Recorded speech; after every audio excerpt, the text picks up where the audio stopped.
Today, the new BJP, the non-Vajpayee BJP, says we fight to win, which means by hook or by crook, and more by crook or by hook. Do you think he has the guts to do what he did? You've seen it on camera. For God's sake, Rajdeep, let's not lose our common sense. But what has happened today in Karnataka as we speak? There is an official complaint filed in FIR lodged that they are trying to do horse trading. What is happening in Bengal? What is happening frequently in other states? This BJP believes that victory at all costs. That's the larger ethic you have to understand. He must be punished. But do you think he had the guts to do all this on his own?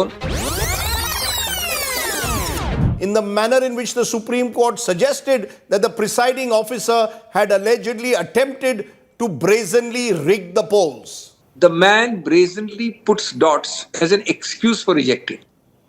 The votes are clear. 20 minus 8 becomes 12, 16 wins. And yesterday, I frankly, I've spent a lifetime in law. I'm really admiring and complimenting the person for his guts and the brazenness in which his point was today put across with righteous indignation. What did I do wrong? Yesterday he says, I put those dots because the ballots had already been defaced.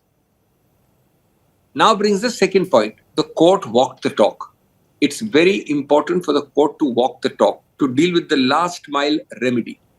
The court yesterday caught this sentence that, look, I have done nothing.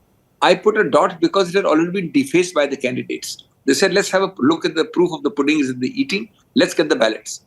By the way, 3 weeks ago, I had got a stay order, which proved very useful, which said all the ballots will be preserved, elections will be stayed, and even the budget session shall not take place. This matter came after 2.5, 3 weeks of that order. Ballots were preserved. When the ballots were opened, there was no defacement by the candidates, which is why the second part of the order prosecutes him or proposes to prosecute him.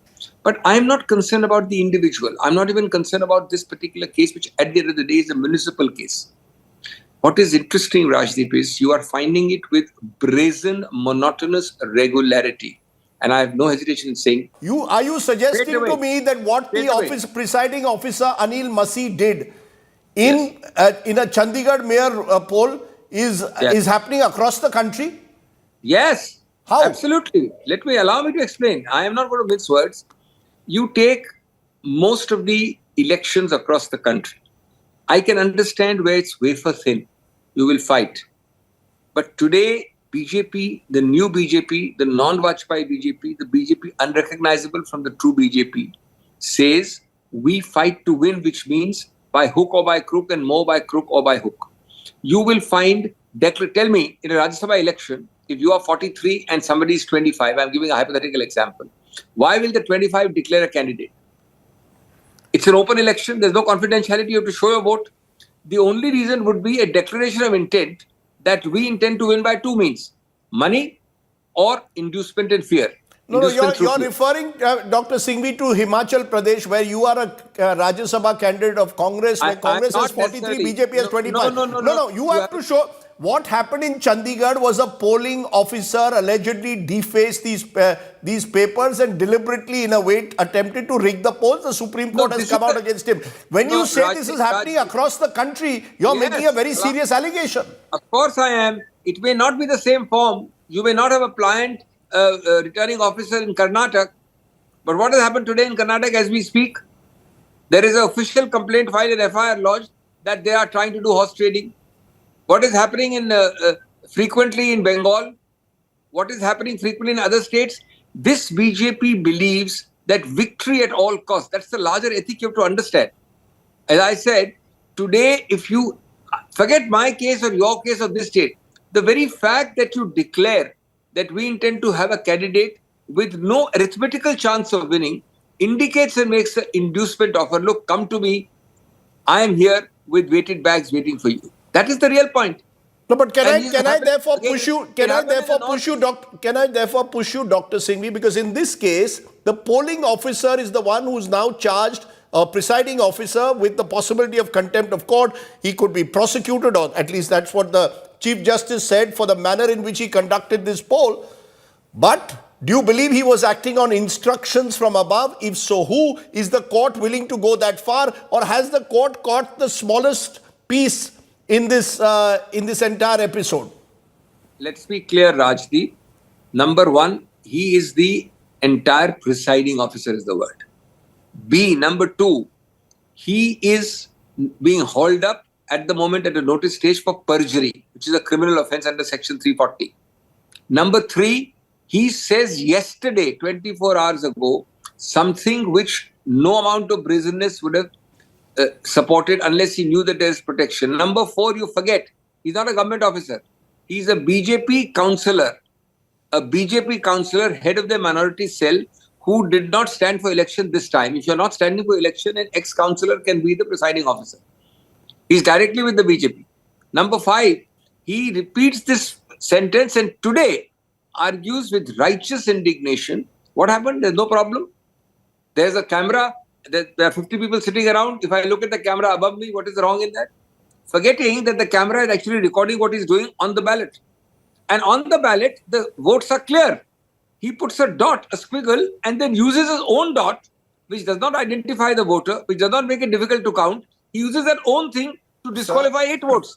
Would he do it without, would a BJP councillor do it without support from BJP quarters?